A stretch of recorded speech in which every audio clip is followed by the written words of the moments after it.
வணக்கம். நான் உங்கள் ஆத்ம நண்பன். நாளும் கோளும் நன்னிலை பொருந்தி இந்த நன்னாளில் எல்லோருடைய வாழ்க்கையிலும் நிம்மதி, திருப்தி, சந்தோஷத்துடன் கூடிய செல்வ செழிப்பான வாழ்க்கை வாழ பரிபூரணத்துவமான வாழ்த்துக்கள். ஏற்கனவே அடிப்படை ஜோதிடங்கிற பேரில் தொடர்ச்சியாக அடுத்தடுத்த காணொளிகள் பார்த்துட்டு வந்துக்கிட்டே இருக்கிறோம். ஒரு தசாபுத்தி பலன்கள் ஒருத்தருக்கு எடுக்கும் பொழுது அந்த கிரகத்தை பொறுத்த வரைக்கும் அந்த லக்கணத்திற்கு சுபரா, பாவரா, பாதகாதிபதியாக வராரா, மாரகாதிபதியாக வராரா, திரிகோணாதிபதியாக வராரா, கேந்திராதிபதியாக வராரா, அந்த கிரகத்தை பொறுத்த வரைக்கும் இருக்கக்கூடிய இடம் நட்பு வீடா, பகை வீடா, இப்படி பல விஷயத்தையும் ஒப்பிட்டு பார்த்து சட்பல கணிதத்துக்கு உட்படுத்தி ஏகாதிபத்திய சோதனை, சர்வாஷ்டக வர்க்கம், இப்படி பல கணிதத்தை மண்ணா மட்டும்தான் எல்லாத்துக்கும் மேலே அவஸ்தைன்னு சொல்லுவாங்க. ஒரு கிரகத்தை பொறுத்த வரைக்கும் ஒரு ராசியில் எத்தனை டிகிரியில் இருக்கிறாரு, என்ன அவஸ்தையில் இருக்கிறார் அப்படிங்கிற விஷயத்தெல்லாம் கண்டுபிடிச்சு அதற்கு பிறகு தான் துல்லியமான பலன்கள் எடுக்க முடியும். அதுலேயும் குறிப்பாக கிரகஸ்படம்னு சொல்லப்படக்கூடிய பாகை கலையை வச்சு அதை நம்ம டிகிரின்னு சொல்கிறோம்.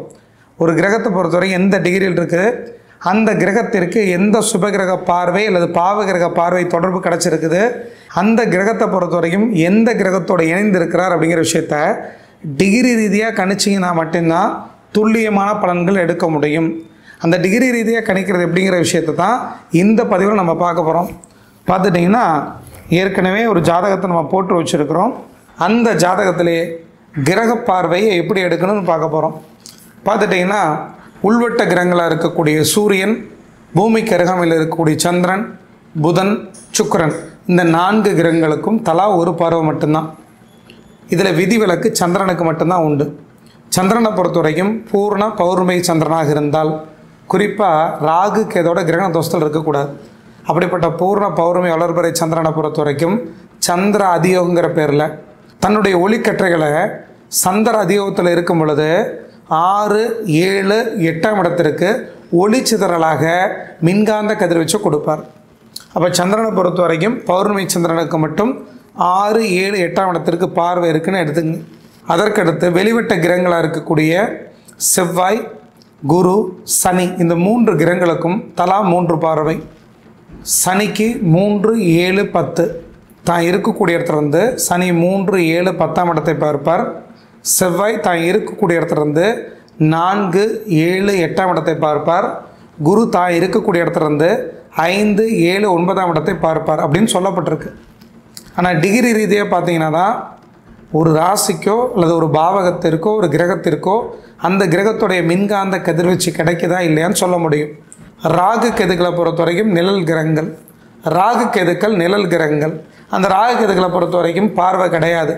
ராகு கேதுக்களுக்கு ராசி கட்டத்தில் எந்த கட்டமும் கிடையாது. ராகு கேதுக்களுக்கு ஆட்சி, உச்சம், நட்பு, பகை இது எதுவுமே கிடையாது. சரி, இப்போ ஏற்கனவே இந்த ஜாதகத்தை நாங்கள் போட்டு வச்சுருந்தோம். இந்த ஜாதகத்தில் ஃபஸ்ட்டு சூரியன் எந்த கிரகத்தை பார்க்குறார் அப்படின்னு பார்க்க போகிறோம். சூரியனை பொறுத்த வரைக்கும் இருக்கிற டிகிரி 4 டிகிரி. அவர் 7ஆம் இட பார்வை மட்டுமே 1, 2, 3, 4, 5, 6, 7. சந்திரன் 2 டிகிரியில் இருக்கிறார், சூரியன் 4 டிகிரியில் இருக்கிறார். ஒரு வட்டம்ங்கிறது 360 டிகிரி. அதை 27 நட்சத்திரத்துக்கு நீங்கள் பிரிச்சிங்க அப்படின்னா 13.33 வரும். அதை அக்யூரேசியாக கால்குலேஷன் எடுக்கும்போது 13.20 வரும். 13 பெருக்கல் 27 351. அதை 360ஆல் கழிச்சிட்டிங்க அப்படின்னா மீதி 9. அதை 60 நிமிஷத்தினால பெருக்கினீங்க அப்படின்னா கிட்டத்தட்ட 540. அதை வகுத்தல் 27ஆல் வகுத்தீங்கன்னா 20 வரும். அப்போ 13.20 டிகிரிங்கிறது ஒரு நட்சத்திர தூரம். அப்போ 13.20 டிகிரி ஒரு நட்சத்திர தூரம்னா ஒரு கிரகம் எந்த இடத்துல இருக்குதோ, உதாரணமாக சூரியனை பொறுத்த வரைக்கும் 4.14 டிகிரியில் இருக்கிறார். ஒரு நட்சத்திர தூரம் எவ்வளவு? 13.20 டிகிரி. அப்போது 4.14, 13.20 மொத்தமாக பார்த்துட்டிங்கன்னா 34, 7, 17. 4.14 டிகிரியோட 13.20 டிகிரி கூட்டினீங்கன்னா 17.34 டிகிரிக்குள்ளே இருந்தால் அந்த கிரகத்தை பொறுத்த வரைக்கும் இணைஞ்சிருக்குன்னு அர்த்தம். அது -13 போட்டு 13.20 போட்டு பாருங்கள், +13.20 போட்டு பாருங்கள். ஏதோ ரூபத்தில் அந்த கிரகத்திற்கு முன்னும் பின்னும் 13.20 டிகிரிக்குள்ளே இருந்தால் அந்த கிரகம் இணைவில் இருக்குதுன்னு அர்த்தம். இப்போ பாருங்கள், சூரியனும் செவ்வாயும் சேர்ந்து இருக்க மாதிரி தெரிஞ்சாலும் கூட கிட்டத்தட்ட 13.34 டிகிரிக்கு மேலே தான் இருக்கிறனால சூரியனுடைய மின்காந்த கதிர்வீச்சுனா செவ்வாய் பாதிக்க கிடையாது. சூரியன் செவ்வாய் இணைஞ்சிருக்கிறதே தவிர ஆனால் சூரியனுடைய தாக்கத்தினால் செவ்வாய் கெட்டு போக மாட்டார்.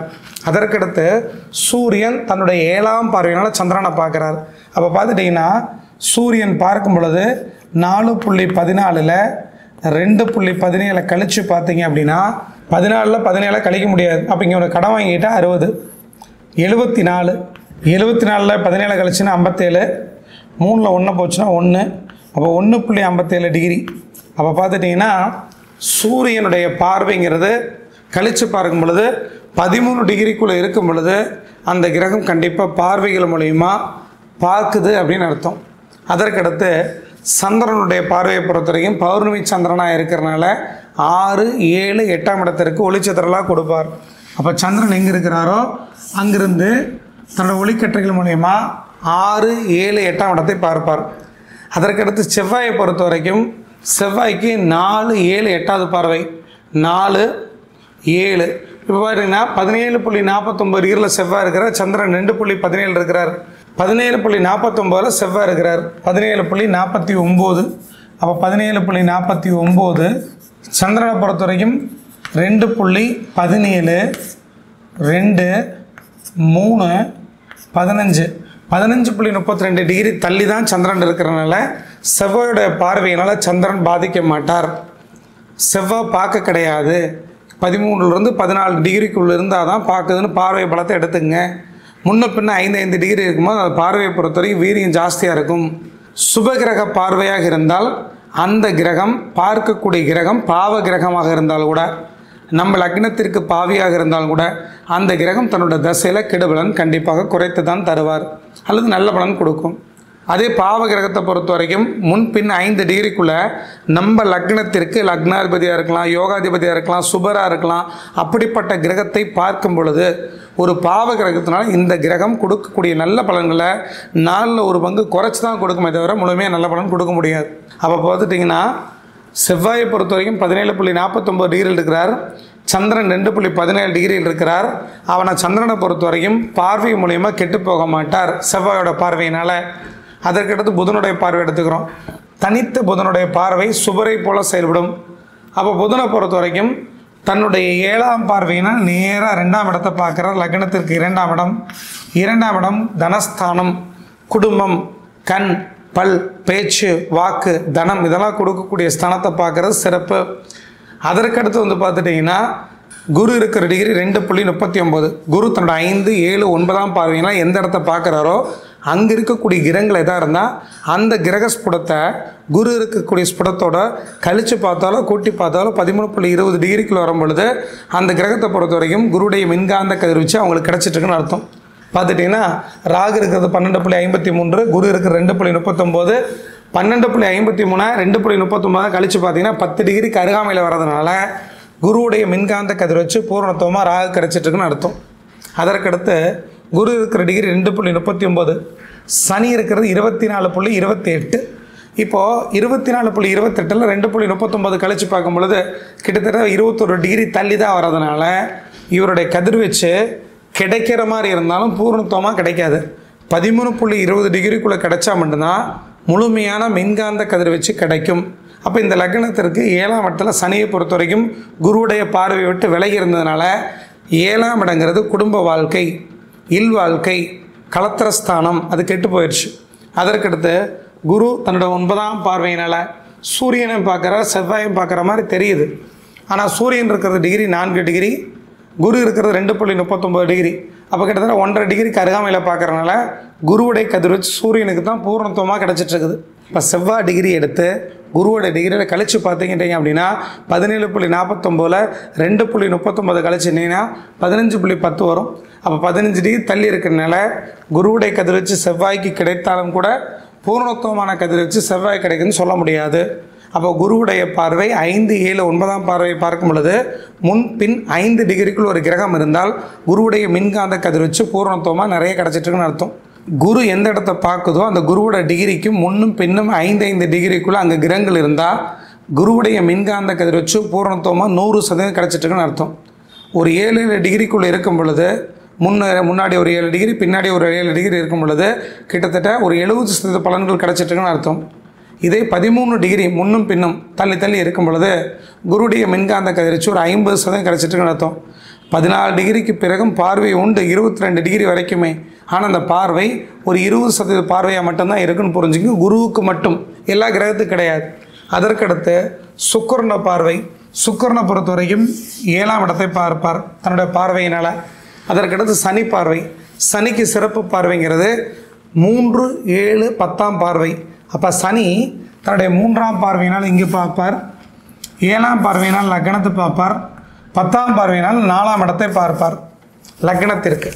அப்போ பார்த்துட்டிங்கன்னா சனியை பொறுத்த வரைக்கும் தன்னை 3, 7, 10ஆம் பார்வையினால் பார்க்கும் பொழுது 10ஆம் இடத்துல எந்த கிரகம் இல்லை. சனி இருக்கிறது 24.28 டிகிரி, குரு இருக்கிறது 2.39 டிகிரி. அப்போ சனி குரு பார்க்குற மாதிரி தெரிஞ்சாலும் கூட இந்த சனியோட டிகிரியில் குருவோட டிகிரி கழித்து பார்க்கும் பொழுது 21 டிகிரி வித்தியாசமாக இருக்கிறதுனால சனியோடைய தாக்கத்தினால எந்த ரூபத்திலையும் குரு கெட்டு போக மாட்டார். 13 டிகிரிக்குள்ளே இருந்தால் மட்டும்தான் தாக்கத்தினால கெடுவார் அப்படின்னு புரிஞ்சுக்குங்க. சனி இருக்கிறது 24.28 டிகிரி, சூரியன் இருக்கிறது 4.14 டிகிரி. சனி சூரியனை பார்க்குற மாதிரி தெரிஞ்சாலும் கூட சனியோட டிகிரியில் சூரியன் டிகிரியை கழித்து பாருங்கள்.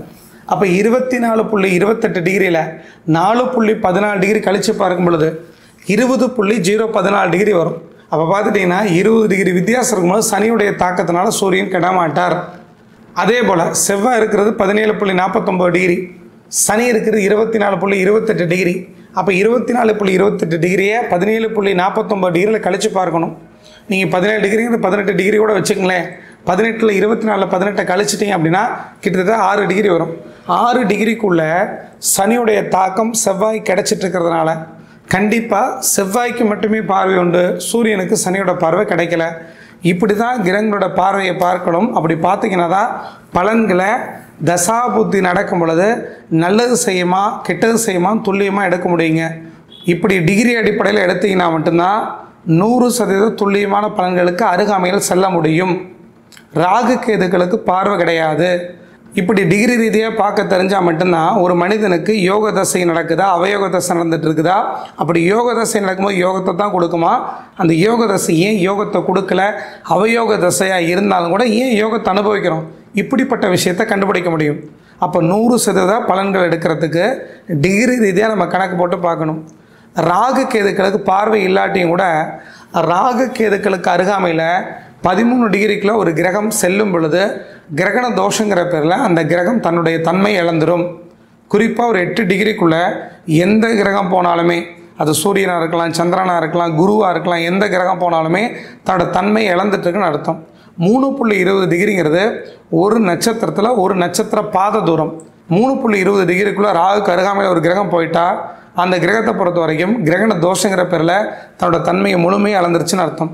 இதெல்லாம் அனுபவத்தில் பார்க்க போகிறீங்க. ரொம்ப நன்றிங்க. அடுத்த பதிவில் சந்திக்கலாம். வணக்கம்.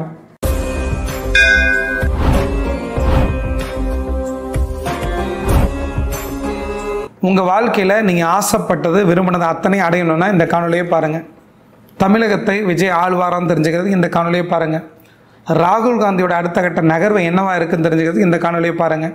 உங்கள் வாழ்க்கையில் கர்மானா என்னன்னு தெரிஞ்சுக்கிறதுக்கு இந்த காணொலியை பாருங்கள். ரொம்ப நன்றிங்க. அடுத்த பதிவில் சந்திக்கலாம். வணக்கம்.